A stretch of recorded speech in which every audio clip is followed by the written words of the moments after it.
Yo, what's up? Welcome back with me, Reza Arab, si gamers ganteng. No, ini bukan sebuah aplikasi, apalagi sebuah game, apalagi pelajaran fisika, bukan. Kali ini gue mau menceritakan tentang perjalanan hidup gue dari gue baru lahir sampai sekarang. Honestly, gue bener-bener gak bisa gambar, bahkan gambar burung aja gue cuma bisa kayak gini. Tapi gue akan berusaha sebisa mungkin gambar buat kalian semua, so this is it. Draw my life. Hai, mungkin di sini ada yang belum kenal gua.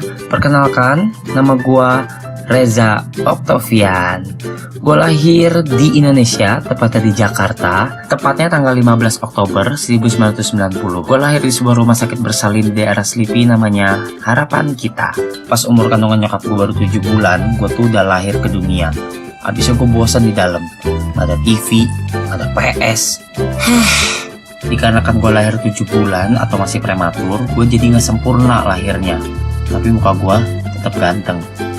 Gue waktu itu lahir hanya dengan berat badan 0,8 kg, dan nyokap gue cerita, gue tuh cuman segede botol air mineral kecil. Dan gue juga mengidap penyakit jantung. Gue gak tahu apa yang terjadi ketika gue lahir antara bokap dan nyokap gue, tapi ketika gue baru lahir, mereka memutuskan untuk berpisah. Mereka bercerai. Waktu itu terjadi perebutan hak asuh anak antara bokap dan nyokap gue. Tapi ternyata pengadilan memutuskan kalau nyokap gue yang menang. Yeay! Kalian harus kenalan sama nyokap gue. Kenalin, ini adalah nyokap gue.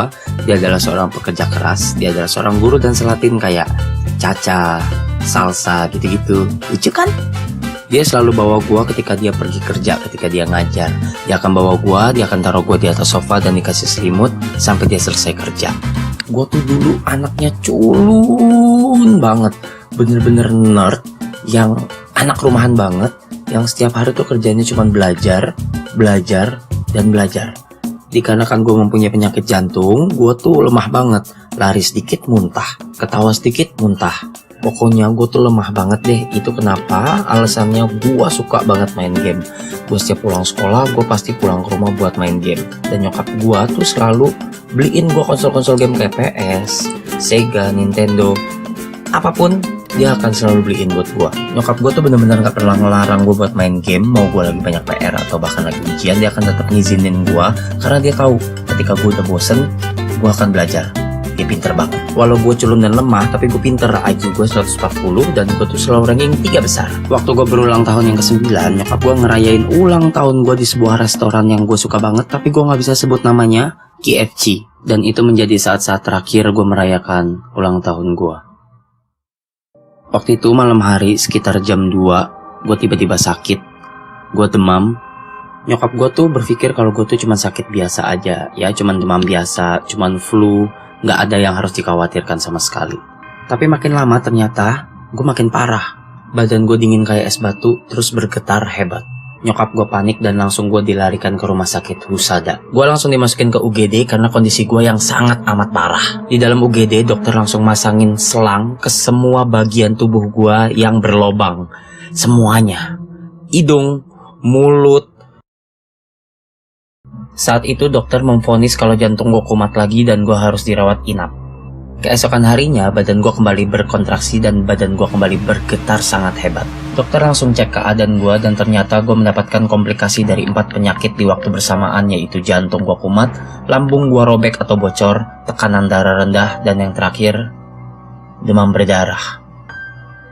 Dokter sudah melakukan segala cara dari kejut listrik, suntik, dan banyak hal, tapi tubuh kecil gue gak sanggup untuk menahan semua penyakit tersebut di waktu bersamaan. Alhasil, gue meninggal. Dokter sudah memvonis gue meninggal, seluruh badan gue sudah ditutup pakai selimut sampai ke kepala. Nyokap gue yang tegar dalam segala situasi saat itu gak bisa menahan tangis. 12 jam berlalu, tubuh kecil gue yang dingin dan kaku sudah dibawa ke kamar mayat. Saat itu semua keluarga sudah berkumpul. Nyokap gua masuk lagi ke kamar mayat dan dia nyamperin gua. Dia pegang tubuh gua, dia cium jidat gua, dan dia menangis. Dia meneteskan air matanya tepat di jidat gua. nyokap gue cerita, waktu dia masih nangis, tiba-tiba dia mendengar suara entah dari mana. "Mah, Mama jangan nangis, nanti Caca ikutan sedih." Nyokap gue kebingungan, bener-bener kebingungan. Dia berpikir ini cuma halusinasi aja. Tapi ternyata dia dengar lagi suara berikutnya. "Mah, Caca di mana sih? Kok Caca bisa di sini?" Dengan masih kebingungan, nyokap gue lalu membuka kain yang nutupin kepala gue dengan perlahan. Lalu dia ngeliat gue udah membuka mata dan masih nanya, "Mah, ini Caca di mana?" Nyokap gue langsung dobrak pintu kamar mayat dan dia langsung teriak, "Setan!" Enggak. Dia langsung teriak, "Dokter!" Dokter langsung ngecek keadaan gue dan dia benar-benar syok karena tiba-tiba jantung gue sembuh, lambung gue yang robek tiba-tiba normal, tekanan darah gue menjadi normal, dan demam berdarah gue langsung sembuh. Gue tahu pasti ada tanda tanya besar di kepala kalian. Apa yang terjadi sama gue waktu gue mati suri? Yang gue rasain cuma dingin, semua putih.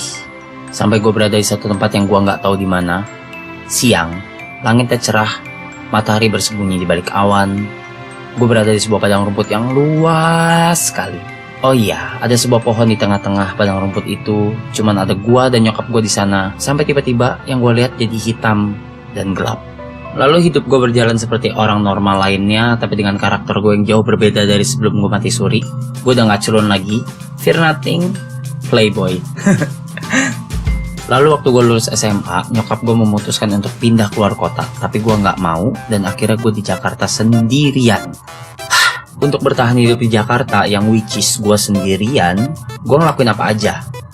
Gue jadi kasir warnet, terus gue jualin kosmetik door to door, terus gue jualin DVD juga.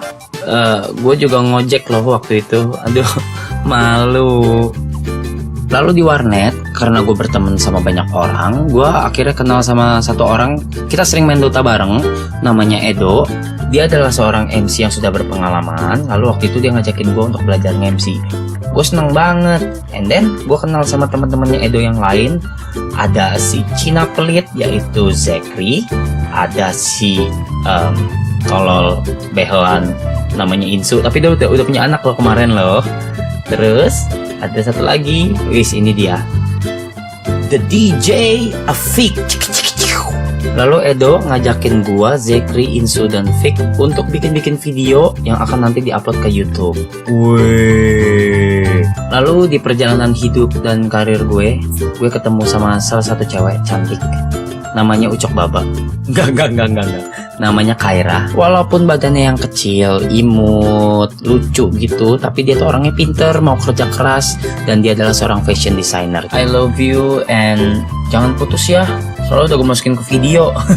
The two most important days in your life are the day you are born and the day you find out why. Gue senang banget. Ternyata gue menemukan jati diri gue sebagai seorang entertainer. Gue bisa menghibur banyak orang, gue bisa bikin orang ketawa, dan gue senang banget akan hal itu. I really love my job. Nah, selama dari tadi kalian nontonin video ini, kalian mendengar ada lagu-lagu yang jadi back sound. Lagu-lagu itu adalah hasil karya temen gue. Dia adalah seorang komposer musik yang hebat. Kalian mungkin ada yang tahu, dia adalah Eka Gustiwana. Kak, thank you so much ya. I just want to say thank you for 3,000 subscribers. Thank you for everything. Thank you for all of your support. Thank you for always on my back when haters put some dirty comment on my video. I love you guys. I promise I won't stop make you laugh. So, thank you for watching. Stay tune di channel gua. Jangan kemana-mana. Jangan lupa subscribe. And last but not least, salam gamers.